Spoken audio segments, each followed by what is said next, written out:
So it's December, and we're heading into the time of the month where you're supposed to be holly, jolly, have a Merry Christmas. And Hollywood is out here acting shady. You guys might be asking, Hector, what the fuck are you talking about? You know, Hollywood, yes, is a shady industry, but what have they done this time?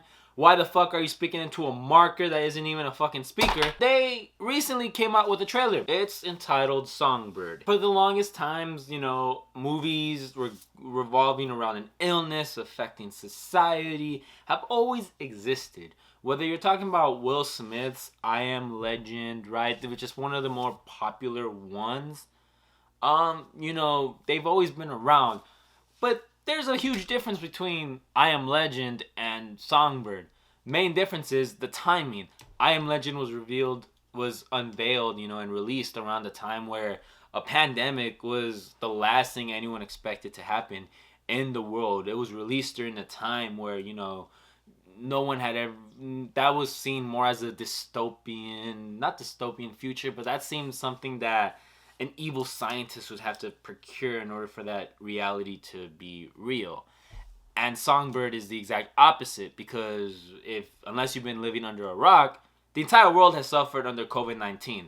I mean, let's not get it twisted. Every country has fucked it up with regards to COVID-19.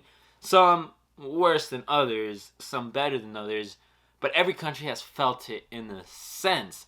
I mean, everybody knows somebody, or everybody, you know, has heard of someone contracting COVID and most possibly passing from it. Without a doubt, 2020, as hard of a year as it's already been, I think for most people, given like a lot of the shitty things that happened, I mean, don't get it twisted, the wildfires in Australia were this year, as hard as it seems to believe. COVID easily takes the cake. I mean, some of the most deadliest days in American history. I saw a post earlier that said like Tuesday was like the third most deadliest day in U.S. history, which just shows you how, you know, COVID has really impacted us. So the last thing in my mind is you would want a movie industry like Hollywood that has received so much backlash, especially after, you know, it was revealed what Harvey Weinstein did to all these ladies. The last thing you would want is to reveal a movie where you utilize a pandemic to fucking sell tickets. First things first, they use Bob Marley's, you know, Three Little Birds song. You know, every little thing is gonna be alright. Yeah, they use that song, but in like the creepiest way possible, right? They flip the tone of the song to sarcastically say it's not gonna be okay throughout the movie. I can't speak on a national level, but here in California, the governor has put into effect a curfew order. Now, this video is not to discuss the pros and cons of curfew, whether it's a good rule or dumb rule, but it's just to show one of the similarities, one of the many similarities between the movie and real life. I mean, you know, Governor Gavin Newsom issued a, you know, curfew from 10 o'clock to 5 in the morning in the state of California. And I don't know if it's a I don't know if it's a statewide thing, but I know for LA County, you can't leave your home unless for essential travel. I mean, they don't even want you walking down the street.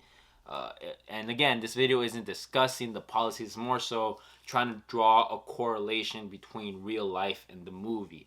So in the movie, there is also curfew. In the movie, they also don't let anyone leave their fucking houses. I mean, in the movie, I think the scariest thing about it is they said it was like week 300 of the fucking, you know, of lockdown. Over half a decade of lockdown, of quarantine in this movie.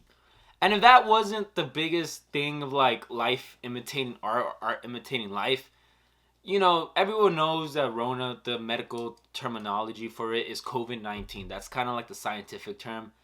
In this movie, take a guess at what the fucking virus's name is. Take a fucking guess. I guarantee you, if everything I've, you know, drawn in, the curfew orders, the lockdown, the martial law, if nothing else, you know, draws a bigger, you know, correlation between the movie and real life, is the fact that in the movie, the virus that fucked over the world was COVID-23. Some people may say, well, it's just the movie, you know, but you have to understand, it really isn't. I mean, there's so many people scared about this virus. I mean, in America, you have the two sides of it. It makes it seem, at least in America, you have the side that people want to say they don't take the virus seriously, and then you have the complete other side where people are scared shit faced about the virus, that they want all life to stop just to handle it. And I'm not here again to dissect both viewpoints. I'm just here to say, in America, we're so divided. I would feel like the last thing you want to do is release a movie where the main virus titled COVID-23 impacts the United States to the point where there's martial law in this movie. They have like literally members of the military posted like every few blocks to check why you're outside, and you can only leave if you are immune, and they have like this system, this wristband you have to wear to show that, yo, motherfucker, I'm immune, don't fucking shoot me. And that's the last thing you want to, that's the last message you want to face. You don't want to release a movie while the entire world is in the middle of a global pandemic with literally the same fucking virus. You just add 4 digits, so instead of 19, it's 23. And you don't want to do that. That's just fear mongering at its best peak. This is probably the worst move you can make right now. You know, and I get a lot of people be like, it's just a movie. You have 2 companies who say they have vaccines that are like 95% effective.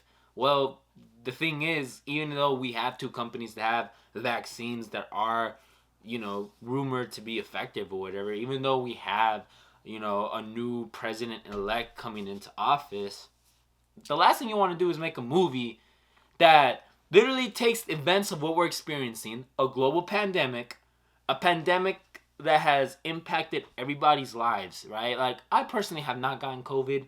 I personally have not, you know, everyone that I've known hasn't gotten it, right? I mean, I've been tested for it. I've taken a few tests and I've always came back negative. Thankfully, I'm young, I'm healthy, I don't have any underlying health conditions, so I haven't been affected by it. But still, I realize the real world effects it has had on the world. How many small businesses have shut down, probably for eternity, because of this virus. How many people have died alone because their family can't be by their side because of COVID. The last thing you want to do is take real world events in that magnitude and take them to their most extreme conclusion, which is a national lockdown that lasts years. Honestly, I hope Songbird flops. I'm not going to watch it. Here's the thing. If we were years removed from 2020 and the global pandemic, I could forgive this movie, right? I could forgive this because once time has passed, people do revisit certain time frames in, you know, history, and they make movies. For example, The Boy with the Striped Pajamas is a movie about a young German kid and a young Jewish kid set during the Holocaust. If that exact same movie was released probably during the Holocaust, it probably would be seen as a little insensitive, right? Because it'd be, you know, I don't think that would be the right time frame. The same way I don't think months after Pearl Harbor you would want to release a movie about Pearl Harbor. I don't think that's what the fuck you want to do. And the same way I don't think a movie about a global pandemic taken to its most extreme conclusion, being national lockdowns that last a little over half a decade, I don't think you want that to be, you know, released when we haven't even surpassed the fucking pandemic. So that's my opinion about this. I was gonna do a reaction video, but being that I'm new to YouTube and, you know, the year has gone pretty well with me, I don't know too much about copyright in terms of reacting to videos. I know I reacted to my own video, but because it's my video, I could avoid copyright. Yeah. So that explains why instead I thought I'd do a bit of an analysis. This wasn't the deepest analysis. I just, you know, watched it like last night.